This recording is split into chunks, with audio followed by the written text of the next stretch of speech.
Hello mga kapalaboy! Welcome back to my YouTube video. On this video po, ipapakita ko po sa inyo yung specs or quick specs ng 2023 Xpander Cross. Shoutout nga pala sa FCGA, itong suot ko po, Filipino-Chinese Global Alliance. Isa po sila sa mga tumulong po sa Siargao. Shoutout nga pala kay Sir Jun. Salamat sa pagbigay nyo po sa akin ng t-shirt na to. And sila rin po yung mag-i-sponsor sa amin sa darating na 7-Eleven 2024 na cross country mountain bike race po. Ayan. Kaya kung napapansin nyo, mataba po ako ngayon. And hopefully by February po, bumalik po tayo sa dati nating katawan na below 70 kilos. Sana. Kasi yung timbang ko ngayon, nasa 101 kilos na ako. Okay, anyways, nandito po tayo ngayon sa province, sa Kulasi, Antique. And ngayon, ipapakita ko po sa inyo itong 2023 Xpander Cross namin na pinurchase namin last May 2023. And ngayon, si Mother kasi gumagamit ng unit na to. Papakita ko po sa inyo yung mga quick specs niya, saka yung magiging feedback ko po sa loob ng ilang buwan na ginamit po ng Mother ko itong sasakyan. Papakita ko muna sa inyo kung ano yung current mileage po niya ngayon sa odometer. So ito po mga kapalaboy, mileage po niya ngayon 2,576. And ayan, may PMS reminder tayo. Kinancel ko kasi yung 5,000 PMS na PMS reminder. Kinancel ko na po siya kasi medyo annoying po, sabi ni Mother. Ayan, kinancel ko po, kaya yung next PMS reminder niya after 6 months, sorry. Ayun. Anyway, eto po siya. Ayan, pinipindot ko kasi yung button po dito para ma-access po natin. And by the way guys, itong 2023 Xpander Cross na two-tone, nakaano na po siya, LCD meter cluster po. And makikita nyo po sa meter cluster natin, ito, meron po siyang digital na speedometer and with RPM. Ayan, pwede po natin palitan yung design yan. Mas malaki po yung RPM, ito. And yung speedometer, ayan, digital siya. Tapos sa gilid naman po yung fuel consumption niya. Naka-kilometers per liter na po yan. Then pwede po natin baguhin yung specs niyan. Display. Pipindutin lang natin tong enter button. Tapos display type. Papalitan po natin yan sa type 3 para magmukha siyang futuristic. Ayan. Mileage po niya simula po nung dinala dito sa province, from San Mateo Rizal going to Antique. Hindi kasi nire-reset ni Mama kasi hindi po siya techie sa sasakyan na to.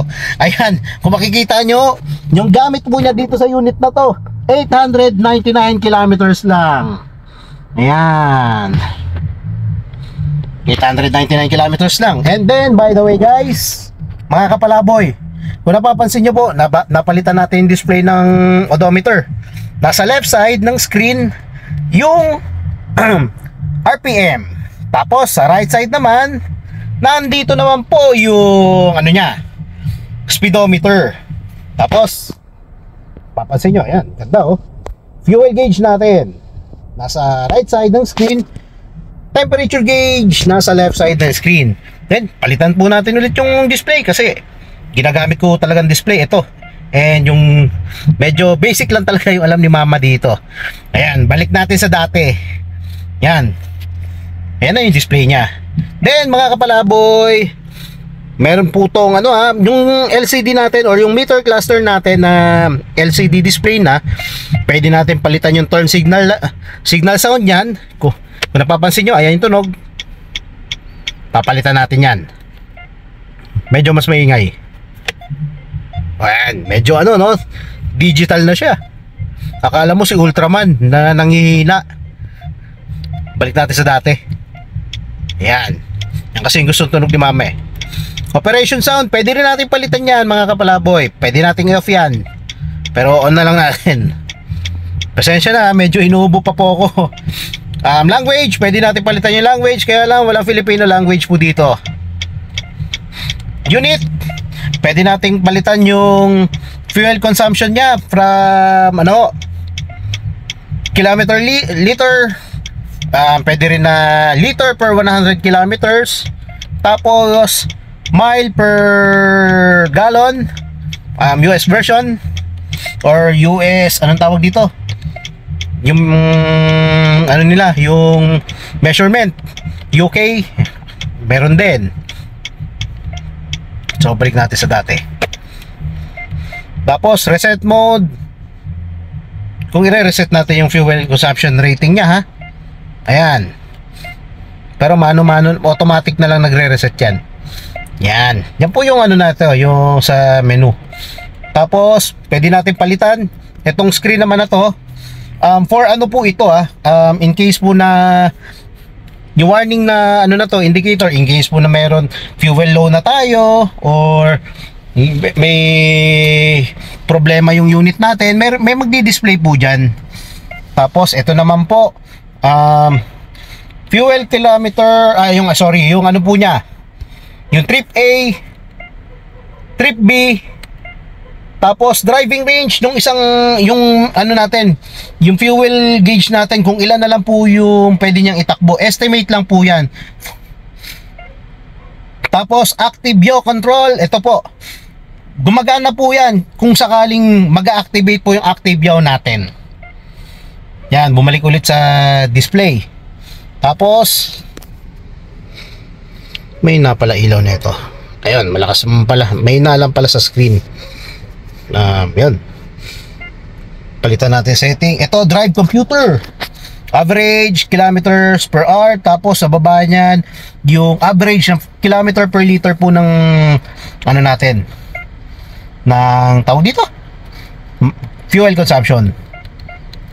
Tapos eco mode, drive assist, habang ano yung takbo natin, para bumibilis or bumabagal po yung takbo natin, nagbabago rin po yung computation po or yung economic na performance po ng unit natin.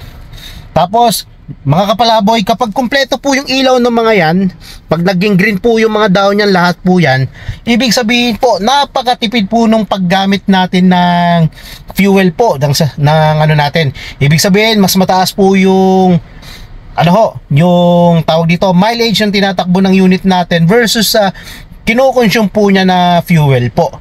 Ayun, kapag naka-on po yung lahat ng dahon po na yan. Tapos yan, balik ulit sa dati.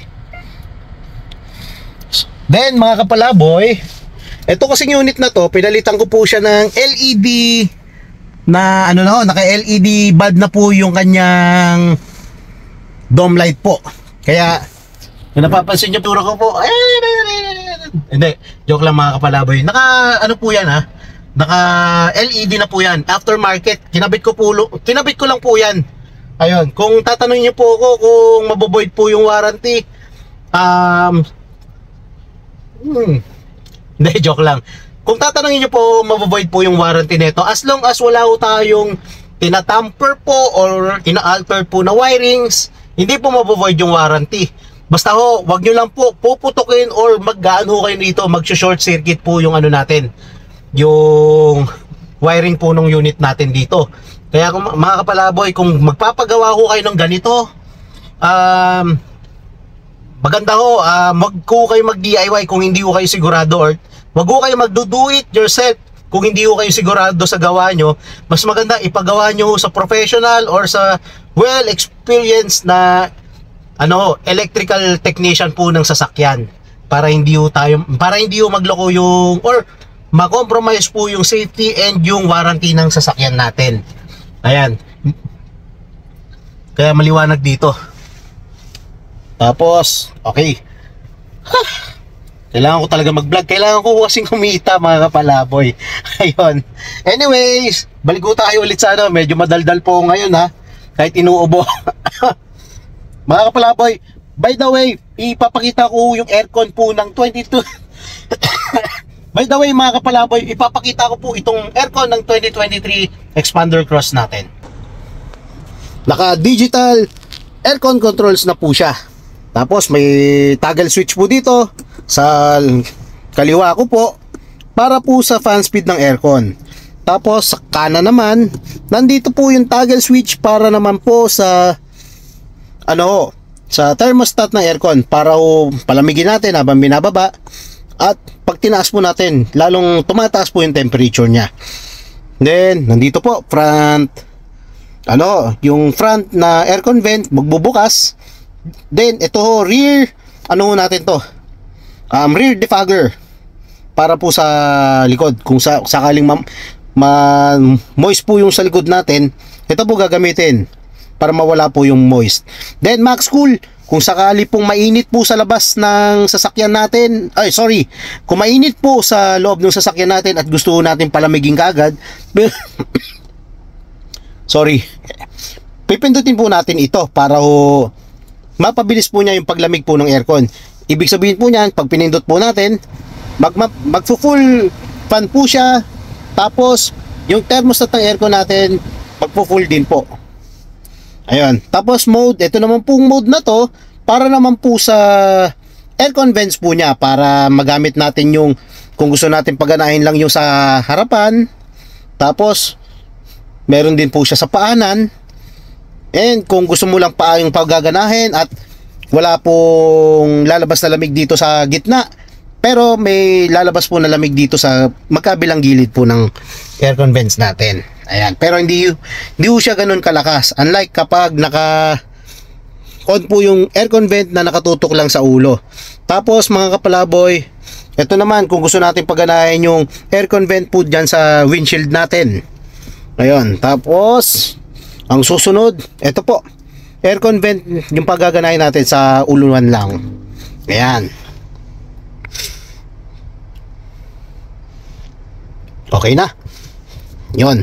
Mga kapalaboy, yung natin, yung unit natin, siya, automatic transmission with overdrive button po. Nakalagay po dito sa gilid po. Yan. And then, medyo madumi lang, pero tomorrow or sa susunod ng mga araw, lilinisan ko po ito. Ipapakita ko po sa inyo yung trabaho ni Joey Boy Palaboy, kung paano siya mag-maintain ng sasakyan po. Si mother kasi gumagamit, kaya yan, madumi. Naka-deep dish matting pa po yan.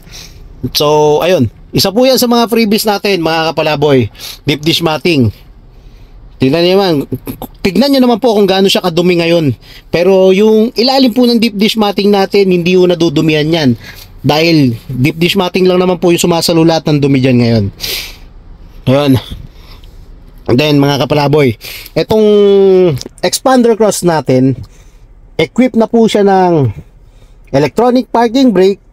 Tapos meron po siyang brake auto hold button po. Yun. Exclusively available lang po itong EPB or electronic parking brake with brake auto hold function sa dalawang variant ng expander, gaya ng expander GLS automatic, saka itong 2023 or 2024 na expander cross. Ayun. By the way mga palaboy, 2024 na po yung natin ibang variant po ng expander. Yun.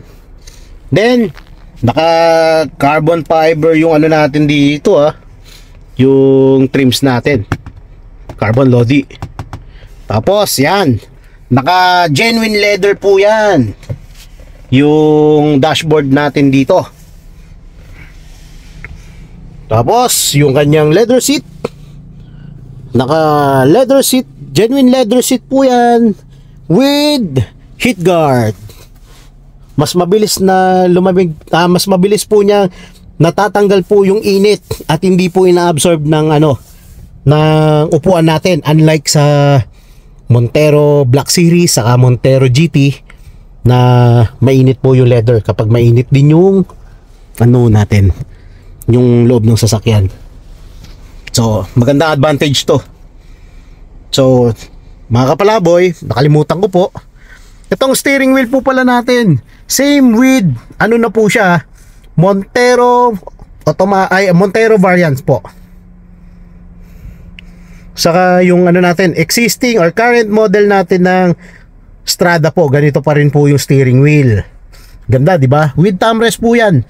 Advantage po nito, yung thumb rest po kasi na to, kapag long drive po, hindi po kayo mangangalay dito. Unlike po kapag bilog lang siya or wala hong thumb rest, medyo nangangalay, saka tawag dito, namamanhid po yung kamay ko, lalo na kung meron kayong carpal tunnel. Masakit sa kamay to kapag hindi masakit sa kamay, mamamanhid po yung kamay nyo kapag wala nito. Yan. Tapos, ito, all variants natin na expander, equip po sila ng cruise control po. Tapos, expander cross natin, meron po siyang voice command button po. Tapos, meron po siyang hands-free button dito para sa pagsagot ng tawag at sa pag-end ng call po. Then, mga kapalaboy, magagamit natin tong voice command button na to kapag nakakonect tayo sa SDA or Smart Link Display Audio. Magagamit po natin yon kung naka-Android phone tayo, magagamit po natin yung Android Auto po natin. At kung naka-iPhone naman tayo, magagamit naman po natin yung Apple CarPlay po. Ayan. So, excuse me. And then dito mga kabalaboy, equipped na po siya ng side mirror controls. Pwede po natin i-retract saka ano po yung salamin dito. Then ayan, naka carbon trim na naman, no? Pero parang carbon trim. Tapos meron siyang power steering na yung ano natin, radyo. Ay, sorry, yung radyo to, sorry. Yung ano natin, naka all power po yung mga windows natin. Ayan. So ang ganda, di ba? Yun mga kapalaboy. Tapos kalimutan ko po pala, alam nyo po ba itong ilalim na to, iilawan ko po. Ayan, yung ilalim po nito mga kapalaboy, card holder po ito. Ito po, may auto sweep ako. Ilalagay ko lang po yan dito para hindi po mawala. Yan, yan, diyan po natin nilalagay yung card. Kasya po dito hanggang dalawang ganitong card po. Kasya po dyan. Yun. Tapos dito, lagayan po ng phone para hindi yung siya gumalaw-galaw kung saan-saan. Then, mga kapalaboy, meron tayong expander manual na kasama. Service warranty booklet nandito. Yan. Malapit na ho nila ipa-PMS yan pag nag 5,000. Baka next year na, mga March or April. Ay, March or February po. Ayan. So ito, short envelope po. Tingnan nyo naman po yung kayang ano yun ng ano natin na ito, compartment po or yung glove box. Ayan. Tapos mga kapalaboy, dito napakalinis. Ito naman po yung ano natin, yung armrest console. Tapos dito po, pwede po tayo maglagay dito ng tissue. Kasi tissue holder po yan. Ayan. So, ayan. Patayin ko lang po yung ilaw ng unit natin, saka flash ng cellphone po. Mga kapalaboy, itong unit po natin, naka medium black po siya na tint. Tapos, ayan, naka dim light, naka on po yung DRL nya. Naka dim light po tayo. Papailawin ko po yung fog light. Yan, fog light, nakailaw. Tapos papailawin ko po yung headlight. Ayan, headlight natin. Lakas, di ba? Then fog, high beam. Yan yung high beam nya. Yung ano natin, headlight and fog light po ng expander cross, naka LED na po yan. Much brighter po yan kaysa sa halogen bulbs po. Tapos kung napapansin nyo po, yung ano natin, medium black po yung tint nito. Ito po yung free na tint natin sa side. Pero sa harapan po kasi may additional cost po yan. Ayan, maliwanag po sa loob. Ayan, liwanag, di ba? Off muna natin yung car. Tapos punta tayo sa likod.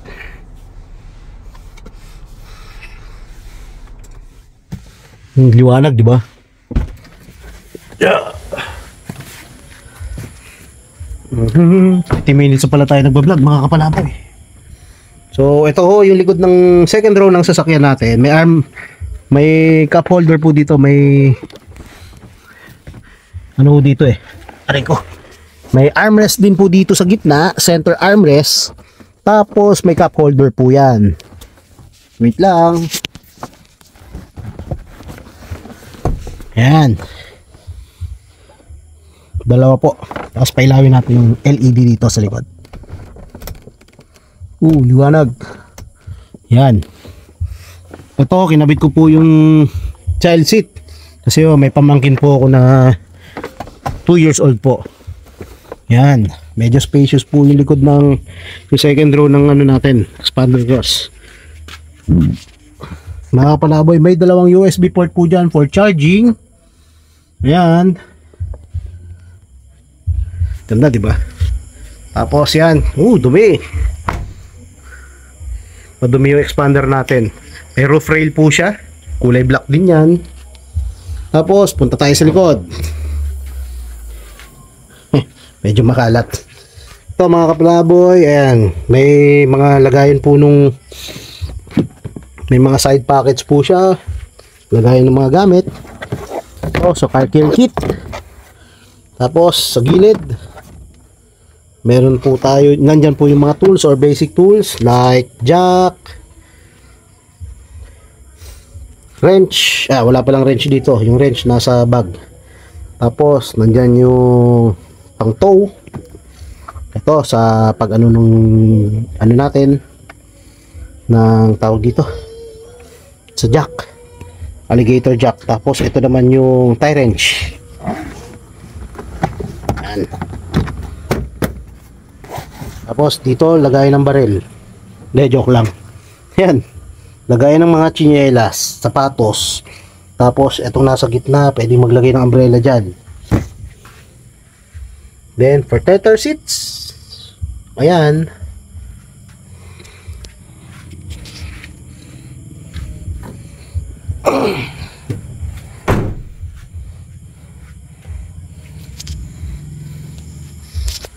Lock natin yung unit.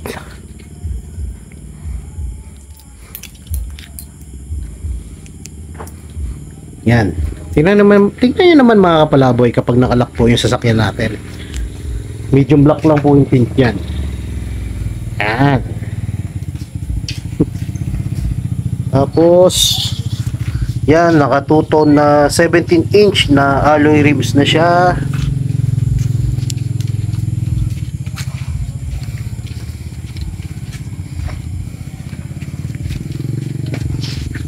Yan.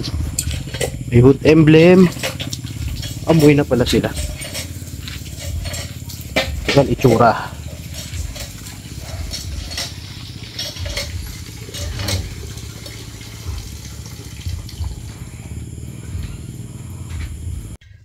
So ayun mga kapalaboy, napakita ko na po sa inyo yung quick specification or yung mga yung mga features po ng unit natin ng expander cross po.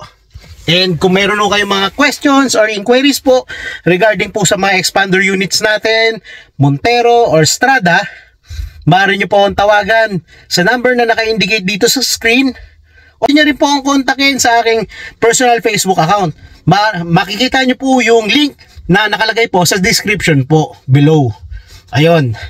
So mga kapalaboy, abangan nyo po yung mga susunod ko pong videos dahil po meron po tayong bagong promo ngayong November po. Abangan nyo po yun. Baka magustuhan nyo po yung bago nating promo para sa sa expander. Mas gagandahan natin.